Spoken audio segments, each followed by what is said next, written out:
हरे कृष्णा।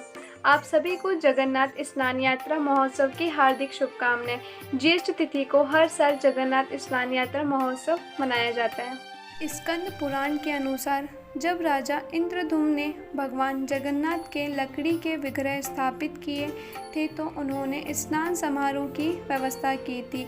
इस दिन को भगवान जगन्नाथ का जन्म दिवस मनाया जाता है। यह पुरी में मनाए जाने वाले सभी महत्वपूर्ण त्योहारों में से एक है।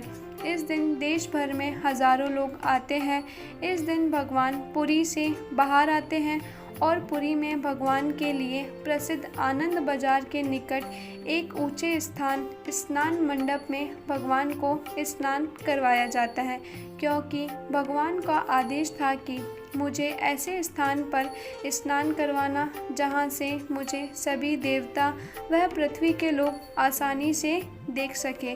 जगन्नाथ हस्ती के द्वार के निकट एक कुआं है जो भगवान के आदेश पर राजा इंद्रद्युम्न ने खोदा था। स्कंद पुराण के अनुसार ज्येष्ठ पूर्णिमा के दिन सारे तीर्थों का जल उस कुएं में प्रवेश करता है जो हर वर्ष बंद रहता है, जिसे ज्येष्ठ पूर्णिमा के दिन खोलकर साफ करते हैं।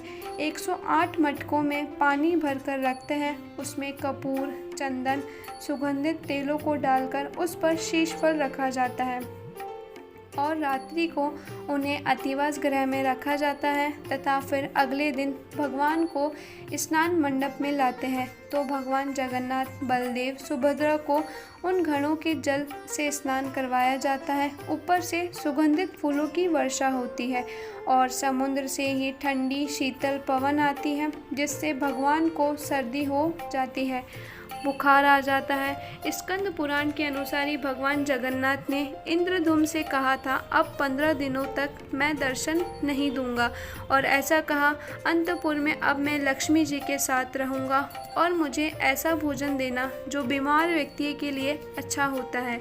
जब जड़ी बूटियां लेकर मैं स्वस्थ हो जाऊंगा, 15 दिन बाद मुझे रथ में बैठाकर घुमाने ले जाना, मैं सैर करना चाहता हूँ।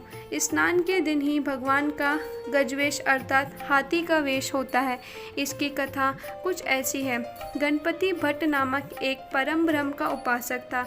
इसने सभी शास्त्रों को पढ़कर यह निष्कर्ष निकाला कि परम ब्रह्म का दर्शन करने से जीव मुक्त हो जाता है, और शास्त्रों में ही उसने पढ़ा था कि जगन्नाथपुरी में परम ब्रह्म निवास करते हैं। परंतु कहीं से उनके मन में यह बैठ गया था कि परम ब्रह्म की सूंड होती है, इसलिए वे जगन्नाथपुरी आए भगवान के दर्शन के लिए।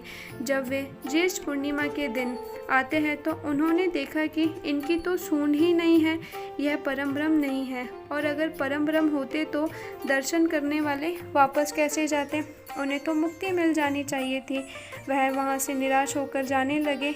यह देखकर जगन्नाथ जी को दुख हुआ और वह एक ब्राह्मण का रूप लेकर उसे समझाते हैं कि हे गणपति भट्ट, रुको, यही तो है जिनसे मिलने के लिए तुम आए हो। और जब गणपति भट्ट वापस जाकर देखता है तो वास्तव में जगन्नाथ जी की हाथी का सर, लंबी सूंड और हाथी के दांत, और तब उसे विश्वास हो जाता है कि हाँ, यही परम ब्रह्म है, यही भगवान है, यही जिनको मैं मानता हूँ। तब से हर स्नान यात्रा के दिन भगवान का गजवेश होता है और सुभद्रा जी को कमल का श्रृंगार करवाते हैं। तो आइए इस महत्वपूर्ण दिवस पर भक्त वत्सल भावग्राही भगवान श्री जगन्नाथ की शरण ग्रहण करते हैं। वह इस मानव जीवन को सफल बनाते हैं। धन्यवाद। हरे कृष्णा।